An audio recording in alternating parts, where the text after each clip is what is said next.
안녕하세요. 보험금 팔례방입니다.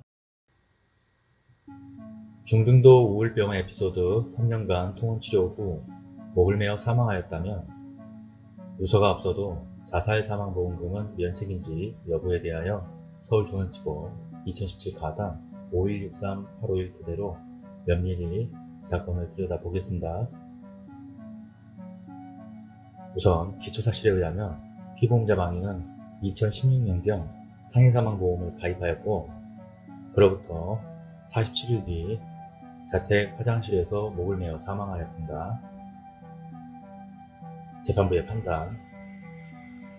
관련 법리 상해사망보험계약에서 자살을 면책으로 규정한 경우 망인이 심신상실 등으로 자유로운 의사결정을 할 수 없는 상태에서 자신의 목숨을 절단한 경우는 제외하고 있고 이러한 우연성과 사망 간의 인과관계는 수익자가 증명할 책임이 있고 반면에 보험자로서는 피보험자의 고의성에 대하여 자살함시 유서나 객관적인 물증, 자살이 아닐 가능성, 즉 우연성이 존재할 가능성에 대하여 합리적 의심할 여지가 배제될 정도의 명백한 주의정한 사실로 증명할 책임이 있는가?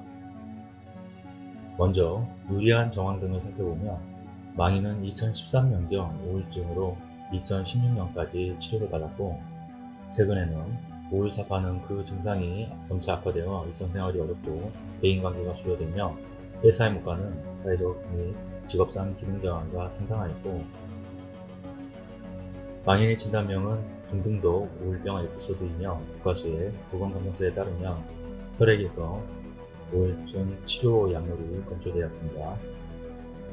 위에서 언급한 바와 같이 사회적 및 직업상 기능저하가 있어 이 사건 사고 3일 전에도 부당 결근을 하였고 사촌 언니도 엑스한 사실에 비추어 선천적인 정신질환으로 보이며 자살 계획성의 유서가 발견되지 않았고 사망 당일은 임대차 계약이 자동 갱신되는 첫날이며 평소 사용하던 스카프로 주거지 화장실에서 목을 메었고 홍상의 경우 우울사파의 증상이 심할 경우 망상, 한청, 환각 등으로 인해 현실 검증력 저하가 나타날 수도 있는 사실이 인정됩니다.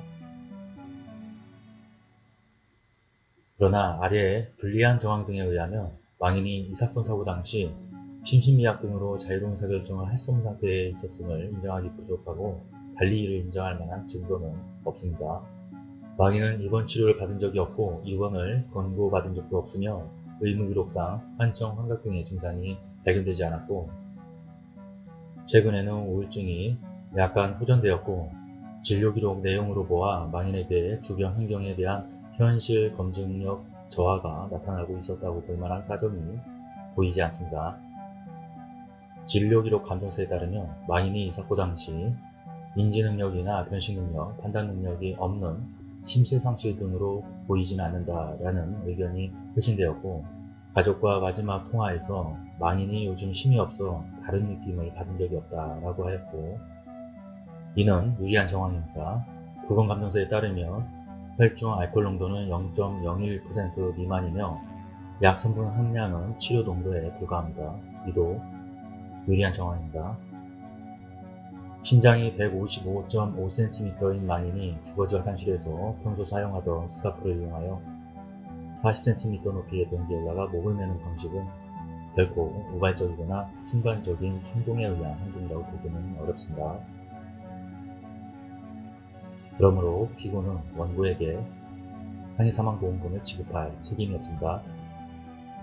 평가 피보험자가 자살을 결행하기 전 즈음하여 중등도 우울병 에피소드로 인하여 부당결근은 개인을 기피할 정도로 사회적 및 직업상 기능저하가 점차 심화되었고 사전에 계획하여 자살 도구를 구하거나 장소를 이동하는 등 사전의 계획성과 통제 능력이 없이 즉흥적 및 충동적으로 평소 사용하는 스카프를 이용하여 자신의 집 화장실에서 자살을 결행하였고 자살을 계획한 유서나 신변을 정리한 정황도 없으며 자살 사망보험의 불체 판결 등 관련하여 정신병력의 한청, 환각이 동반되지 않은 사례들도 적지 않으며 비록 망인이 정신병원에 입원한 적은 없으나 개인 사정이나 정신병원에 대한 선입견 때문에 입원을 거절할 수도 있고 이 정도 병증이면 주치의가 당해 의원이나 큰 병원에 입원 치료할 것을 권유하는 것이 통상이며 의사가 하여야 하는 업무라고 볼 수 있으므로 피보험자는 3년간 정신과 통원치료를 받아왔을 정도로 입원할 정도에 준하는 중증 환자라고 봄이 상당하고 사망 직전에 항우울제를 복용할 정도로 삶의 의지가 확연해 보이고 오히려 항우울제의 부작용으로 충동적, 부정적인 생각과 행동을 실현했을 가능성도 배제키 어렵다 할 것인가. 당해 재판부로서는 능히 망인이 사망 당시 심신상실 등으로 인하여 자유로운 의사결정이 불가능한 상태였음에 대하여 심층 심리하여 볼 만한데도 그러하지 않은 부분이 있다고 하지 않을 수 없다 할 것이므로 이 판결에는 심리미진이나 법리오해로 인한 사실 오인이 있었음을 지적하지 않을 수 없습니다. 마치겠습니다. 긴 시간 시청해주신 점 고맙습니다.